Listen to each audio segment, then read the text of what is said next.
ഇനി കോവയ്ക്ക വാങ്ങുന്ന സമയത്ത് ഇതുപോലെ ഒരു കറി ഉണ്ടാക്കി നോക്കിക്കോളൂ. നല്ലൊരു ഒഴിച്ചുകറിയാണിത്. ഇത് തേങ്ങ അരച്ചുള്ള കോവയ്ക്കക്കറിയാണ്. ഇതിനു മുമ്പ് വേറൊരു രീതിയിൽ ചെയ്യുന്ന കോവയ്ക്കക്കറിയുടെ റെസിപ്പി അപ്ലോഡ് ചെയ്തിട്ടുണ്ട്. അതുകൂടി നിങ്ങൾ ചെയ്ത് നോക്കിക്കോളൂ.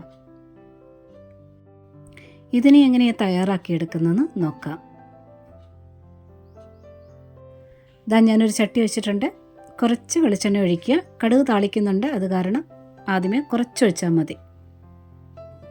എണ്ണ ചൂടായിട്ടുണ്ട്. 1 സ്പൂൺ കൊത്തി അരിഞ്ഞ ഇഞ്ചി ചേർക്കുക.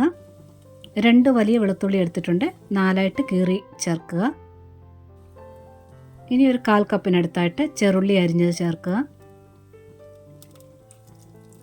ചെറുള്ളി അല്പം ഒന്ന് കൂടിയാലോ കുറഞ്ഞാലോ കുഴപ്പമൊന്നുമില്ല. ഇനി ഇതൊന്ന് വഴറ്റിയെടുക്കണം. ഒത്തിരി നേരം ഒന്നും വഴറ്റേണ്ട ആവശ്യമില്ല. ചെറുള്ളിയുടെ കളറൊന്ന് മാറി ഒന്ന് വാടി കിട്ടിയാൽ മതിയാകും. ഇത്രയും മതി. ഇനി ഇതിലോട്ട് അരിഞ്ഞു വെച്ചിരിക്കുന്ന കോവയ്ക്ക ചേർക്കാം. കോവക്ക അരിഞ്ഞതിന് ശേഷം ഒരു 300 ഗ്രാമോളം ഉണ്ട്.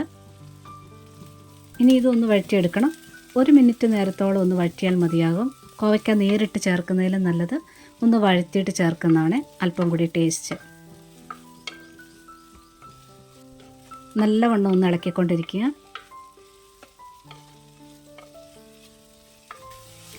ഇതായിട്ടുണ്ട്. കോവയ്ക്ക നല്ലവണ്ണം ചൂടായിട്ടുണ്ട്. ഇനി ഇത് വേകാൻ വേണ്ടി വെള്ളം ഒഴിക്കണം. കോവയ്ക്കയുടെ മുകളിൽ വെള്ളം നിൽക്കുന്ന രീതിയിൽ ഒഴിക്കുക. കുറച്ച് മഞ്ഞൾപ്പൊടി കൂടി ചേർക്കുക. കുറച്ച് ഉപ്പ് കൂടി ചേർക്കുക. നല്ലവണ്ണം ഒന്ന് മിക്സ് ചെയ്തതിന് ശേഷം മൂടി വെച്ച് വേവിക്കാം. ഇത് നല്ലവണ്ണം ഒന്ന് തിളച്ച് വന്നതിന് ശേഷം തീ അല്പം കുറച്ച്, അതായത് മീഡിയം ഫ്ലെയിമിലിട്ടുകൊണ്ട് വേവിച്ചെടുക്കുക. പെട്ടെന്ന് വെന്ത് കിട്ടിക്കോളും.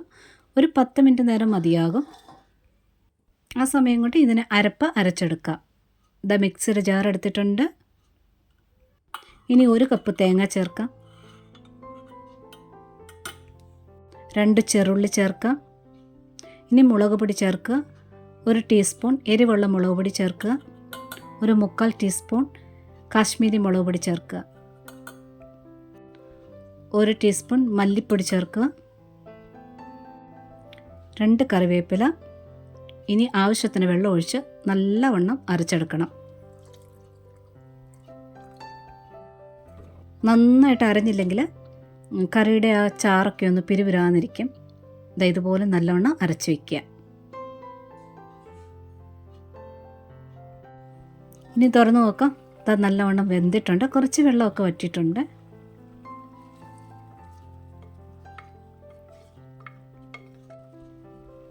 കോവയ്ക്കയുടെ കളറൊക്കെ മാറി വന്നിട്ടുണ്ട്. ഇനി ഇതിലോട്ട് തക്കാളി ചേർക്കാം.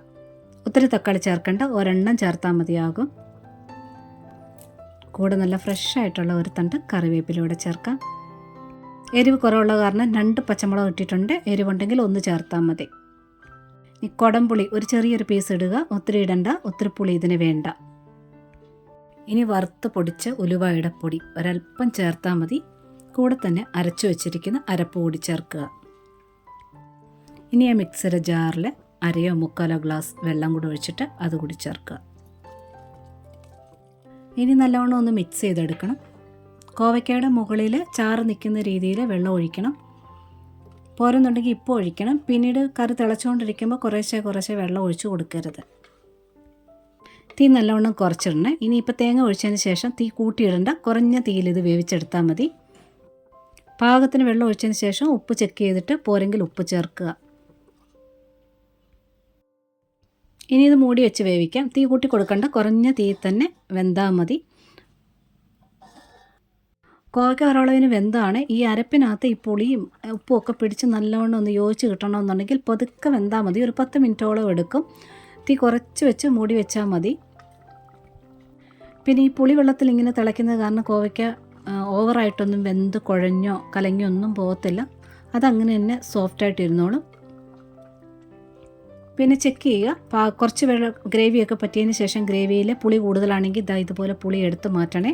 ഈ കറിക്ക് ഒത്തിരി പുളിയാകരുത്, മിതമായിട്ടുള്ള, അതായത് പാകത്തിനുള്ള പുളിയാകാവും. ഇല്ലെങ്കിൽ ഇതിലും ചെറിയൊരു പീസ് ഇട്ടാലും മതി. ചില പുളിയാണെങ്കിൽ പെട്ടെന്ന് അതിൻ്റെ പുളി ഇറങ്ങും. ചിലത് കുറേ നേരം കിടക്കണം എന്നാലേ അതിൻ്റെ പുളി ഇറങ്ങത്തുള്ളൂ. ഇതിപ്പോൾ പെട്ടെന്ന് പുളി വന്നിട്ടുണ്ട്. ഞാൻ അതുകൊണ്ട് പുളി എടുത്ത് മാറ്റിയിട്ടുണ്ട്. ആ ചാറിനകത്തേക്ക് പുളി കോവയ്ക്കയിലൊക്കെ പിടിക്കുമ്പോൾ പാകമായിക്കോളും. ഈ അരപ്പിൻ്റെ കൂടെ വാളംപുളിയല്ല കുടംപുളി ചേർക്കുമ്പോൾ ഒരു പ്രത്യേക ടേസ്റ്റ് ഉണ്ട്. ഇതുപോലെ തക്കാളിയും ചേർക്കണം, ഒരല്പം കുടംപുളിയും ചേർത്ത് തന്നെ ചെയ്യുക. ചാറൊക്കെ കുറച്ചുകൂടെ ഒന്ന് വറ്റാൻ വേണ്ടിയാണ് ഞാൻ വെയിറ്റ് ചെയ്യുന്നത്. ഒന്ന് തുറന്ന് വെച്ച് ഒന്നുകൂടെ ഒന്ന് തിളപ്പിച്ച് 2-3 മിനിറ്റ് കൂടെ കൊടുക്കുക. ചാറൊന്ന് കുറുകി പിന്നെ ഗ്യാസൊക്കെ ഓഫ് ചെയ്ത് കഴിയുമ്പോൾ ചാറ് അല്പം കൂടി ഒന്ന് കുറുകുമല്ലോ, അതൊന്ന് കണക്കാക്കിക്കൊണ്ട് കുറച്ച് നേരം കൂടെ ഒന്ന് ഗ്യാസ് തന്നെ വെക്കുക. ചാറ് പാകത്തിന് വറ്റിയിട്ടുണ്ട്. ഞാൻ ഇനി ഗ്യാസ് അങ്ങ് ഓഫ് ചെയ്യുകയാണ്. ഇനി ഇതിന് നല്ലവണ്ണം ഒന്ന് കടുക് താളിക്കണം. ചീനച്ചട്ടി വെച്ചിട്ടുണ്ട്. ഒരല്പം വെളിച്ചെണ്ണ ഒഴിക്കുക.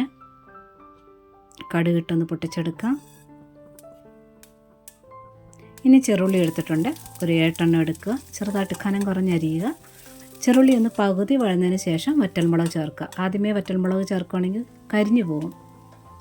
കുറച്ച് കറിവേപ്പിലൂടെ ചേർത്തിട്ടുണ്ട്.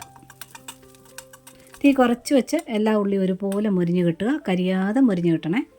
ഇതുപോലെ ബ്രൗൺ ആയിട്ടുണ്ട്. ഗ്യാസ് ഓഫ് ചെയ്യുക. ഓഫ് ചെയ്തതിന് ശേഷം ഒരല്പം കാശ്മീരി മുളക് പൊടിയോടെ ചേർത്ത് ഇളക്കിയെടുക്കുക.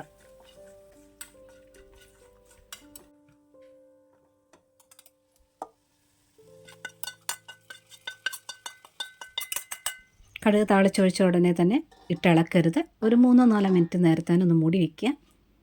ഇനി തുറന്ന് നോക്കാം. ഇതൊക്കെ അറിയാവുന്നവരുണ്ട്. പിന്നെ പുതുതായിട്ട് കുക്കിങ്ങിലോട്ട് ഇൻട്രസ്റ്റ് ആയിട്ട് വരുന്ന കുട്ടികളുണ്ടല്ലോ, അവർക്കൊക്കെ വേണ്ടി പറഞ്ഞാണ്. ഇനി കോവയ്ക്ക വന്ന സമയത്ത് നിങ്ങൾ ഇതുപോലെ ഒന്ന് ട്രൈ ചെയ്ത് നോക്കുമല്ലോ. പിന്നെ ഈ വീഡിയോ ഇഷ്ടപ്പെട്ടിട്ടുണ്ടെങ്കിൽ ഒരു ലൈക്ക് തന്നൊന്ന് സപ്പോർട്ട് ചെയ്തേക്കണേ. പിന്നെ കൂട്ടുകാർക്കൊക്കെ ഷെയർ ചെയ്ത് കൊടുക്കാനും കമൻറ്റ് തരാനും ഹൈപ്പ് തന്ന് സപ്പോർട്ട് ചെയ്യാനും മറക്കരുത്.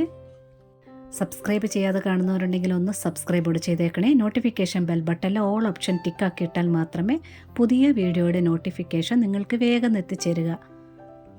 ഇതുവരെ തന്ന സപ്പോർട്ടിനെല്ലാം ഒരുപാട് നന്ദിയുണ്ട്. ഒരുപാട് സ്നേഹത്തോടെ താങ്ക്സ് ഫോർ വാച്ചിങ്.